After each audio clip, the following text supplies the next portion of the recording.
and welcome to another episode of Anyone Can Draw, Paint, and Create. Last week, we started our adventure into charcoal, and as promised, today we're going to be exploring charcoal as a medium for landscape. The two are really easy to integrate, that medium and the subject of a landscape, because of the fluidity of the skies, the mountains, the trees, flowers, whatever you might have in your landscape idea. Charcoal is all about nuances, rich blacks, but also almost an infinite amount of grays until we get to completely white. So speaking of white, today I'm going to be working on white paper because I realize a lot of you don't have the access to toned papers and all that fancy stuff I've been showing you, but most everyone has a sheet of white paper lying around, so why not try something simple that you have around the house? I'm going to be selecting a landscape from a photograph that my daughter sent me. She moved to outside of Boulder, Colorado, Broomfield, and they had taken this picture of a landscape that they see from their travels when they're hiking, and I thought it might be fun to try to draw it. Of course, if you don't have a photograph that you want to work from, magazines have all kinds of ideas, or I have a calendar here with stuff. These trees, I know I'm getting a glare. These trees here kind of almost remind me of the forest from The Wizard of Oz. And I was thinking of doing this one, and then I found my photo. But look through old calendars, look through postcards that you might have received or given or saved from travels, and you might come up with some really interesting ideas for a landscape. As we move further into charcoal this month, we'll be looking at maybe more advanced techniques, but this one is going to be pretty straightforward. We're using all of our different charcoals. I'll be using the compressed charcoal pencil, vine charcoal, and that little stumpy charcoal that I'm going to make into a charcoal powder, as well as the usual arsenal of erasers. That said, for blending, I had a question emailed to me. What is the difference between something called a blending stump and a tortillon? Good question. So this is a blending stump because it's a stump and it has just one point. A tortillon has two. So really they do the same thing. It's just a different name. But if you are ordering them, beware. The tortillon has a double edge and a stump has one. And they come in a variety of sizes. So I have everything from this really tiny, delicate one to a really big stump, and they all do different jobs. That said, again, you can just use a Q-tip and tear off parts of the Q-tip fiber as you want to get more detailed, or even use an eraser for blending. It's really up to you and what you prefer. Let's get started on this landscape though. So here's my paper surface that I've prepped by just doing my masking tape outline. I just like to do that. It saves money on buying a mat, and that way if I decide to frame it later on, I can just measure around it, but you don't have to do that. And then once again, here's the picture that I'll be working from, which is a mountain scene and has lots of different tones. So the thing with charcoal is, how do you interpret everything that's color? And in this case, there's a lot of colors: blues, greens, oranges, browns, tans, all points in between, into black and white. The key is to just think of everything like you would if you saw a black and white photo. The sky, keep bringing this back in to show you, but the sky would be a medium gray, fading off almost to the white of the paper. And then these yellow areas would be interpreted pretty light in charcoal, almost with a whitish tone for these stones, whereas the dark green trees would be almost my pure black charcoal with just some different edges. What I'm going to do first is just get an idea of where my horizon line is, which is where the sky meets the surface or the ground, in this case, the mountains. So I'm going to be drawing a line close to what I see here and then blocking in the shapes. Once we do that, we're going to get into the nitty-gritty of blending with charcoal to make a more realistic drawing. To start with, I am going to be using just my basic charcoal pencil. Again, this is more familiar to most of us. It gives me a nice sense of where I want to go. And again, I can use artistic license and not follow the mountain range the way I see it. And I'm going to follow this one pretty closely, but not 100%, because I like switching things up a little bit. And then I'm just drawing another outline roughly where I see some of these trees. There's a pretty big one here. And just kind of giving the sense of where these trees go. I mean, right now it looks like a really terrifying EKG, but we won't go into that. We're just trying to get the basics of where these trees are. Knowing that some of the trees connect, I can then follow along with my tree line here, which is just kind of showing me where things are. And then there's this really interesting pile of, looks like shrubs or maybe some kind of wildflower growth. These trees here we go, have separation, and then there's a few littler trees down in here. The nice thing about a landscape is you can really make it your own. You don't have to do everything exactly as you see it. I'm not sure I'm gonna put that tree stump in. There was clearly a stump where something had been cut down, and I don't feel it adds necessarily to the drawing, so I'm gonna leave that be and keep these all that yellow grass, or in this case, our light gray grass. All right, so now I have blocked out basically where I want things to go. Notice I didn't block out the sky because I don't want any lines showing up. This was a very wispy, kind of cirrus cloud type sky, so I'm gonna keep it that soft and wispy color. So it's time to get started with our base area for charcoal. And for this, I'm going to be using my pressed charcoal, which again comes in a variety of different softnesses or hardness, and in this case I'm using a very soft one, but as I blend it out it's going to become less soft. And to start out, this is going to be very figurative and very expressive. It's not going to have all the details I want, but I'm just kind of blocking in where things go. Where I see these really white rocky areas of the mountain face, I'm leaving them paper color for now. I might blend them in lightly later, but I'm just blocking in with my dark charcoal stick roughly where I see the darkest areas, a little bit here, of the mountains. And I notice here, it's pretty dark almost in through here, but notice I'm leaving it real sketchy because as I blend this soft charcoal in, I will get those nice nuances of gray that I'm looking for. And I'm just trying to give myself a bit of a roadmap so I know roughly where I'm going when I start doing all the little variations of the shading. That's as far as I'm going to go with the mountains for right now. And then I'm going to go back in and get these trees. So to do the trees, since they are a little more defined, I'm going back to my pencil again. And I'm just going to look at these, they're evergreens, and think about, what does an evergreen tree do? Well, it's got needles. So they are kind of tiny little vertical lines. So what I'm doing now, if you can see, I'll get closer for a minute here. I'm just roughing in what that vertical line needle thing would be and leaving a little bit of a gap because these trees show me light and dark areas of where the needles are. So I'm just trying to rough this in and get a sense of where my important trees are. So you might be thinking, what is an important tree? That's the trees that are in the foreground, the ones that we see the most of, because there are certainly other trees in this picture, but they're kind of behind. There's almost like another whole range of trees. I'll just sketch that in more so you can see it back here that are really, I'll just draw this in too, going to be a lighter gray because they represent trees that are in the background. These are my foreground trees. And the key is to look at what you're seeing. Some of these are very rough, of course. They're not picture perfect. Well, they're perfect, but they're perfectly imperfect from nature. And I'm just trying to get a sense of some of their texture. Then this one up here breaks the horizon line, and it's pretty spiky, kind of coming this way. So again, I'm just roughing this in. All the detail work comes later. There we go. And we'll do this last one here. I'll put some of these in when I work off camera just because you don't need to see me make a million little trees.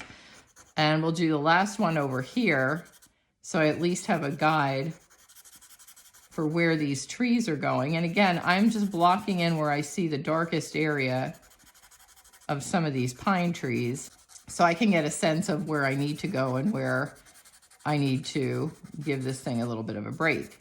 And there's a second tree right here that was in front of this one. So the nice thing about charcoal is you can go right over. You don't have to erase out. You can just kind of go over what you see and where everything is. Okay, So those are my darkest areas of my landscape. What I'm going to do now is start with the blending stump. Remember, 1 point blending stump, and go in on these mountains because that's where there's a lot of subtlety. And this plain old white drawing paper does a really nice job of getting the nuances blended in on this. And we don't have to use a white colored, or excuse me, a white charcoal pencil, but you could if you wanted to. You can certainly go into these grays with that. The beauty of charcoal is it's pretty instantly gratifying, and all I'm doing now to get these lighter areas is just not pressing so hard. So you don't have to worry about a lot of different colors, a lot of different techniques.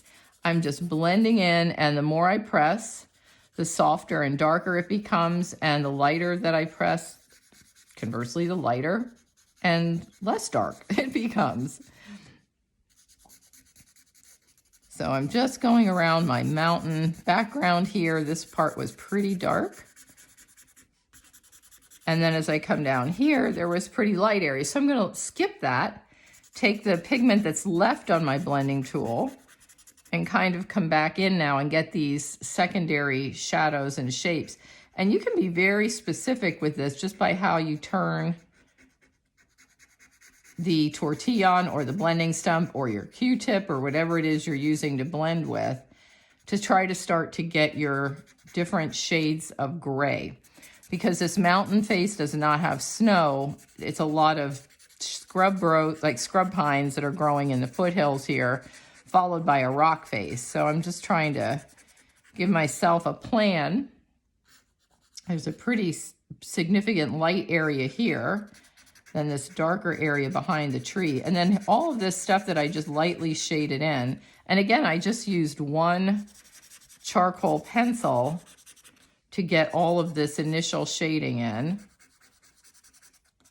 And I'm just kind of blending that in. Notice I'm not touching these trees yet. These trees are going to be a whole nother challenge, ball game, whatever you want to call it. And I see here there's a little peak on this mountain that I didn't get the first time. So you can see I don't even have to go back in and redraw anything. I can just push this charcoal around and really start to get some nicely defined ridge tops here for this mountain. I'm going to have to ask my daughter what this mountain's name is because I have no idea. I have not gone to visit her yet, thanks to COVID restrictions, like we are all acutely familiar with, or chronically familiar with probably at this point. Okay. All right, so that's it for the mountains. That's not it completely, but that's it for right now.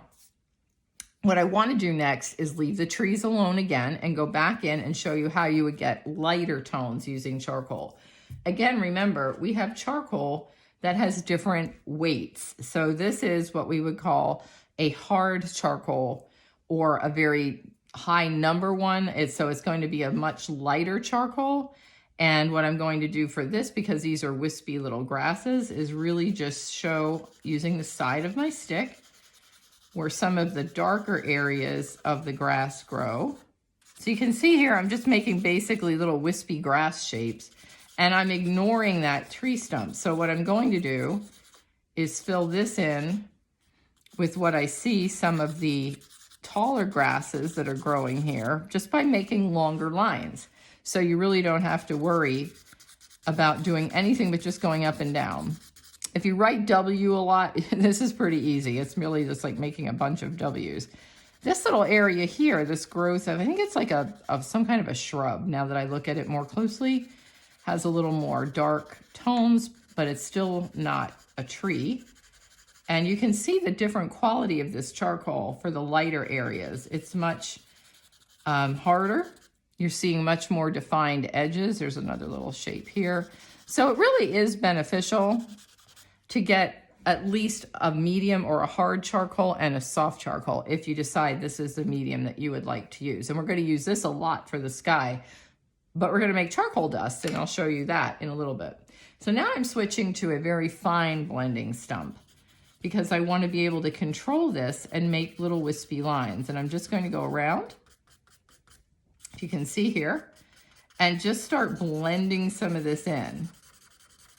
So while I do some of this off camera, I'm going to give you a chance to go find what you might want to start with and catch back up with me, and I'll have all this part blended in, and we'll move on to those trees and the sky. I had some time to finish the blending in of the background and a little bit of these little shrubs and foreground areas, and you can see these lines that I was talking about making, but the trees are still not done and the mountain's not finished. The sky hasn't even been started yet.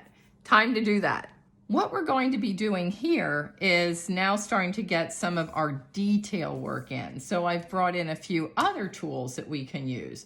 In addition to using the blending stumps or the tortillons, the 2 points, and my trusty Factus eraser, which I'm going to be using a lot to get some of the grassy areas, I'm also going to be using a paintbrush, believe it or not.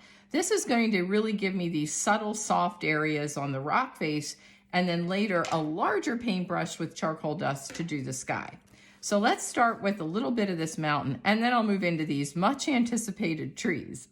So what I'm doing here is just allowing my brush to pick up a little residual dust from what I've laid down, and I'm just lightly going in and pulling some of this dust down. So it's a very soft, very subtle area, but again, you can paint in a way with charcoal, and the brush is going to be totally different than a blending tool because blending tools have more chances to pick up the pigment. The brush is actually pushing it around, but that's what I want because I want to show some of the shadows on this mountain without actually getting too detailed. So here I'm just pushing a little bit more of this pigment, and you can see how nice and soft this is. And if I wanted to blend in an area a little bit better than what I have here, of course I can do that as well.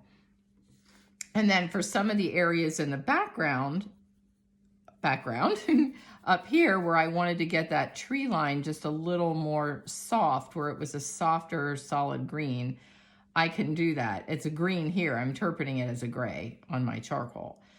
So I've kind of blended in a little more of the mountains. I think I'll go up here and get this just a little bit softer.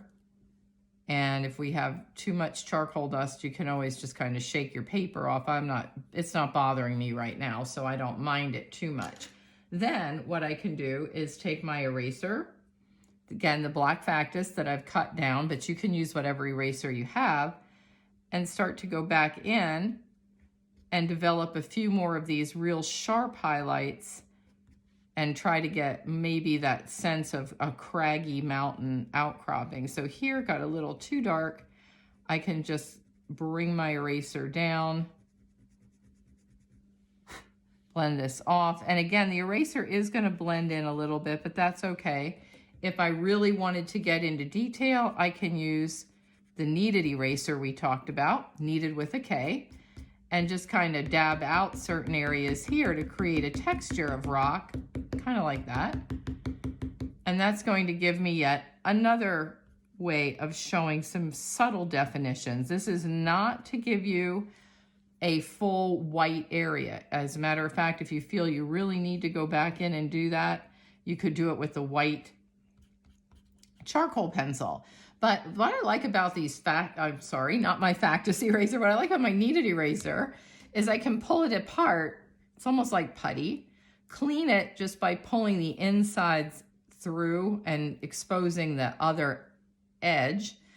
Push it into a tiny little point. You can make this as precise as you want and then go back in. Oh, that works really well. And get these tiny little areas of detail. And why I'm doing that now is because it's giving me a roadmap for where I want to go with these trees. And I am going to be using this kneaded eraser to get some of the detail in the trees as we move along further into this drawing. And I just noticed here, this is interesting, it's always amazing to me what I miss because sometimes you get so locked into what you're seeing that you don't realize that you just missed a whole piece of the mountain range here. So I did, and it's a really pretty light area, but it's not white. So I'm just using my eraser to define that just a little bit more as it tapers off the page. Maybe I'll press down just a little bit more. And then I'll use the sky to define this edge, because this is this one piece of the mountain face that apparently is catching the most amount of sunlight. Probably seconded only by some of these areas here. Seems like there's some pretty dark areas, but then there's these tiny little white areas. And just like with most pieces of artwork, it's the details that are going to help define the rest of the piece. This little mountain knob needed to go much lighter. That one stays dark. And this just goes a little bit lighter in here. Notice the joy of talking to yourself while you're doing your artwork. It's really not a problem. Then I'm just gonna dab here so I can use this as a way to get texture. And I think pretty much right now, one last little piece here, I'm going to leave these mountains alone for a minute, and I'll come back to them when we do our final cleanup and get some more sense of detail. But for now, I think I'm going to leave the mountains alone because these trees are calling and we really need to get them done. For the trees, I am going to use, I think I'm going to go back to my soft charcoal pencil again, because I really need to get these dark. And I'm not going to be blending these too much. I'm just going over what I did and making this really scratchy. And you think you can hear the pencil as it scratches down into this. If we made everything all blendy, it would be kind of boring. Although I will be showing you some examples of very misty trees done in charcoal, which look pretty fun. But right here, I'm trying to show you differences. Here you can see how dark and edgy this charcoal is. I am leaving it like this. When you have trees or something that's really black, the key is don't overblend it. But I left tiny little speckles of white that I would lose if I blended this, and they're going to give me the sense of this rough texture of the tree without trying to draw it in white and getting a whole bunch of muddy grays. So in the old card game, know when to hold them, know when to fold them. In this case, know when to not blend, because that's going to be key. I'm going to continue this technique by just scraping in with a few more other trees, and then we'll come back and see how these finished trees have turned out. I was able to get the trees in, and I finished up getting this rough textured area of the trees and then a little more detail in the grasses in the front. Now, this kind of a picture is one that we would say has the middle ground as the focal point. So the foreground is pretty soft. The trees define the sharp edge. The mountain is in focus, but it's pretty far back. So if you were a photographer, you would be focusing on not the foreground or the background, but the middle ground. And that's kind of the look we're going for here with our charcoal drawing. Now that we have that in, the next step is the sky. The sky's not white, the sky's not gray, it's blue. So interpreting a blue sky is going to be a challenge. And for that, we're going to switch gears and go to our vine charcoal and some sandpaper. If you don't have sandpaper, you can just color this in on another sheet of white paper. But what we're trying to do is, it's gonna be messy, create charcoal dust. This was the least favorite part of my charcoal drawing lessons back in the day when I was teaching high school. The wonderful custodial staff was very patient with me and my students as we pretty much created a mini version of a coal bin, if you ever grew up in the coal regions, with all the charcoal dust that would wind up on the table and on the floor. And despite our best efforts to get it cleaned up, there was always a little bit left over. So my suggestion is maybe do this inside of a shoebox lid or create some other little kind of a barrier so it's not just going everywhere all over the rest of your apartment or work surface station that you're doing your artwork at. Okay, let's see how the sky works. What I want to do is get a darker tone here and then kind of blend it ever so softly into these wispy cirrus clouds. So what I'm going to do with this is also, by the way, a piece of sandpaper you can use to sharpen a pencil. I'm just using an edge here, and any piece of sandpaper will work. And you can see it's taking a huge amount of pigment and creating dust, which we had promised. And now using my larger watercolor brush, and again, any little brush will do, and you can see the dust already going, woo, everywhere. This is not for the faint of heart. but it's the only way I have found to get a beautiful soft wash of charcoal and to really define the sky as something separate from a drawn area, which is what we have here. And now the sky has darker edges too, but you can see how much easier it is to blend in this charcoal using the brush. If you find you get too much pigment, you can just knock that off the brush or simply go a different direction. Now I know my clouds start getting wispy going this way, so I'm going to actually use this brush and some of the residual charcoal to my advantage and start to go on an angle, which will help define my wispy cirrus clouds.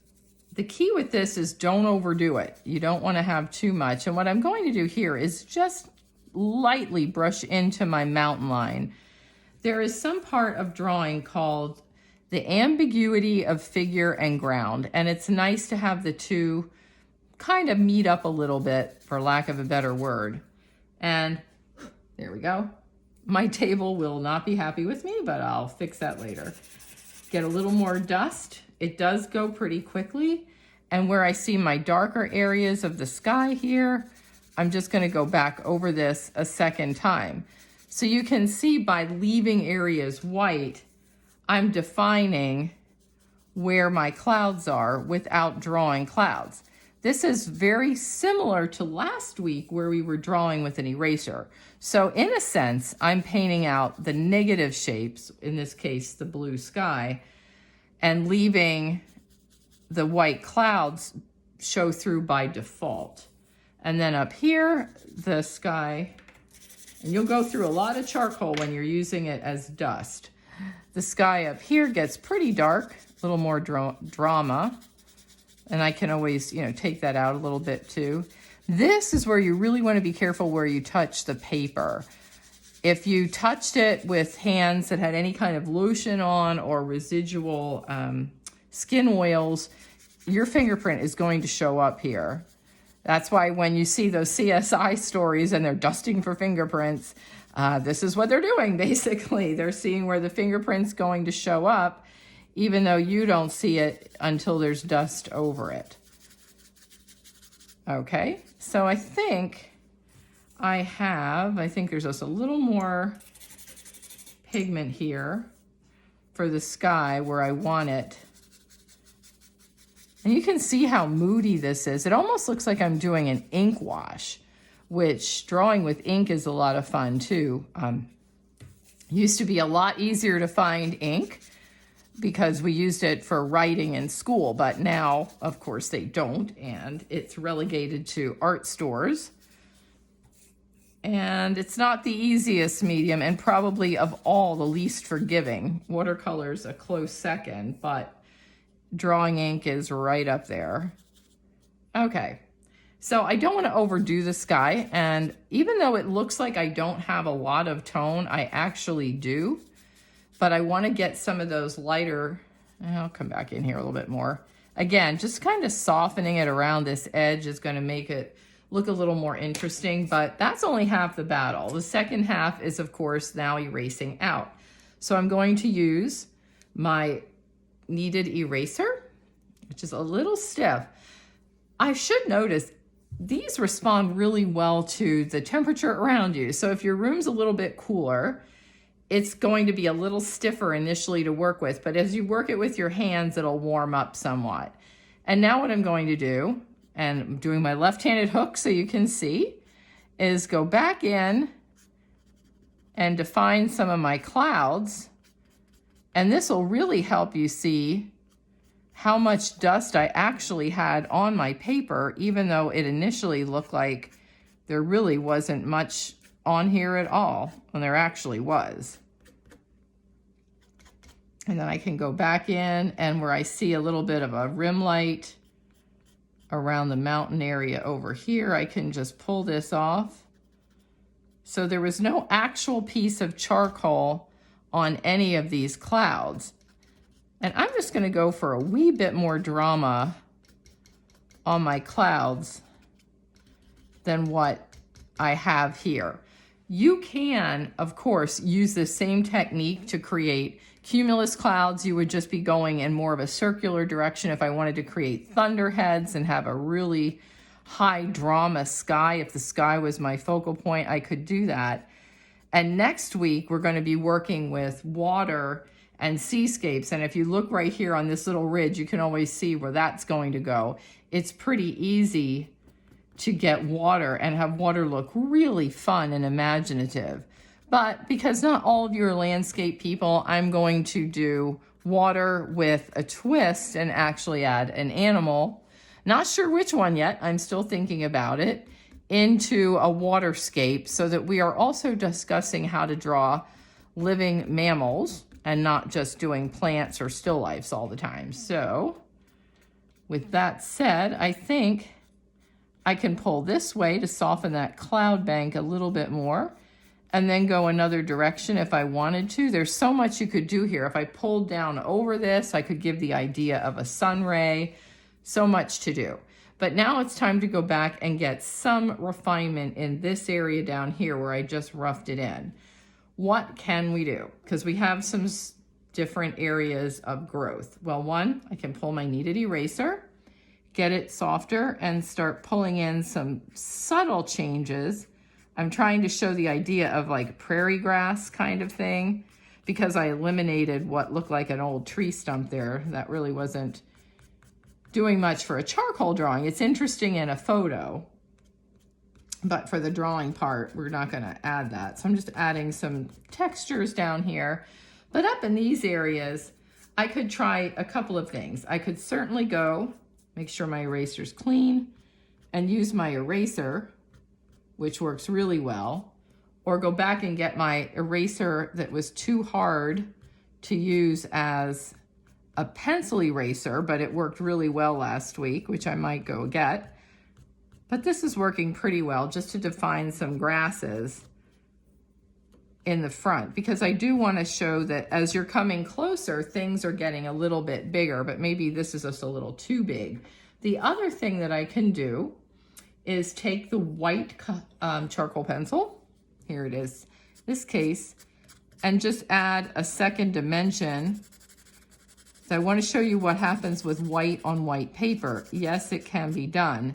You just want to watch that it doesn't get too muddy.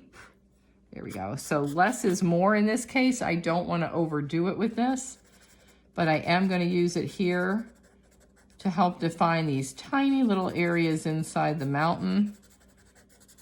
Because sometimes no matter what you do, you're not going to get the exact tone that you're looking for just with the first pass. But again, you have to be careful with this because it is going to really stick out like a sore thumb. I'm just pulling a little bit of charcoal in here to kind of integrate this little hole in the mountain range, and then just maybe smooth out some areas. Again, this is almost to create a soft blur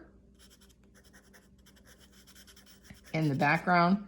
But I don't want to do too much. That's probably, with the exception of right here, about it. I want to keep this, excuse me again, kind of loose and expressive. And then I did notice, I'm going to go to my little brush, get a little more charcoal dust.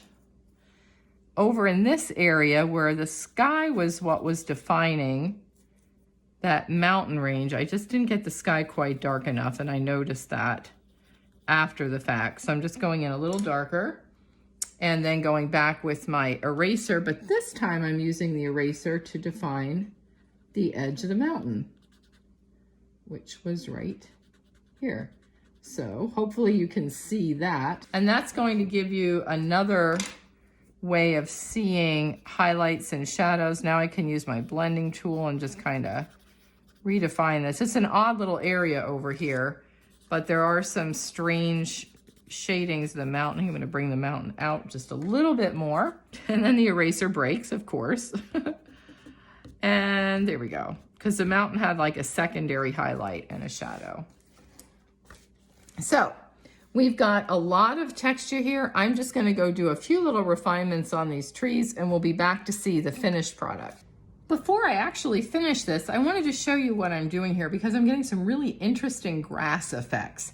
What I decided to do was take my pressed charcoal again and just go one direction up from the bottom, which is kind of leaving this negative space that's starting to look like lighter toned grass against a darker background, which sort of goes really well with what I was seeing in my drawing, and especially in these areas here. So I'm just softly going back through because I felt like this looked, for lack of a better term, kind of meh. It didn't have any real definition. It just looked like a blob of stuff growing here. I don't want to overdo it, but I feel like it did need some darkness. I'm not going to cliche it around and make a vignette or anything, but I'm just trying to get some of these areas in. So if you can see some of these really pretty white negative space areas, they're going to look like grass, hopefully. So now what I'm going to do is take a blending tool and just lightly hit some of these because I don't want this texture to be the same as my trees. My trees are my focal point and I'm leaving them really sketchy and very thick and defined. What I'm doing here is just, if you can see, I'm going one direction. I'm going down. You could go up. Up does a little different, but I want to go down so I get these sharp edges towards the bottom, which is hopefully giving me a sense. Here I'm just going to go both ways. Now I don't want these grass things to be too uniform, or it's just going to look really strange for some sort of a mountain scene. And I'm trying to make this a little more expressive. And I think that's just about where I want this finished drawing to be. I pretty much finished what I was doing with the landscape here. And you can see I just added in a little more lines by using that dead eraser on the back of my old pencil that doesn't erase anymore, but it was really good for pulling lines. So I just took charcoal and then I just pulled straight down with my eraser to make some of these grass lines. And as you can see here, I just pulled straight up to get a few of those definitions on the evergreen tree. I think the picture's pretty much finished. And what I'm going to do now is take off my tape and use my spray. Remember, we used hairspray. I'm going to do that outside so that I'm not asphyxiating the dogs that are sitting here patiently next to me. And I'll be back to show you the final product and wind up a few more tips for what we're going to try next week. Well, I finished the taking off of the tape and the fixative, and here's my finished landscape drawing. Just for reference, here was the photo that we used, again with that glare, ugh, and my interpretation. So, of course, artistic license notwithstanding, it's always going to look a little bit different as a drawing or a painting than a photograph, but that's kind of the whole point unless we were doing hyper-realism. So, charcoal, wonderful media, very versatile, very good for getting subtleties. And don't forget, you can incorporate almost any art tool that you have and use it somehow with charcoal, be it a paintbrush, be it a sponge, a blending tool, some kind of other textured medium that you could use to scrape the surface to get a textured pattern, almost like sgraffito, a nail, a little pin perhaps. All those things that can rough up your surface will work just fine. Next week, we're going to tackle water in charcoal and an animal, and also using water with charcoal. Yes, you can actually paint with charcoal. Wait till you see the results. I think you'll really enjoy it. I hope you liked this week's episode of Anyone Can Draw, Paint, and Create. Until next week, stay safe and be well, Vincent Hall. I'll see you down in the art room this week. And if you're not stopping by then, I'll see you next week on another episode of Anyone Can Draw, Paint, and Create.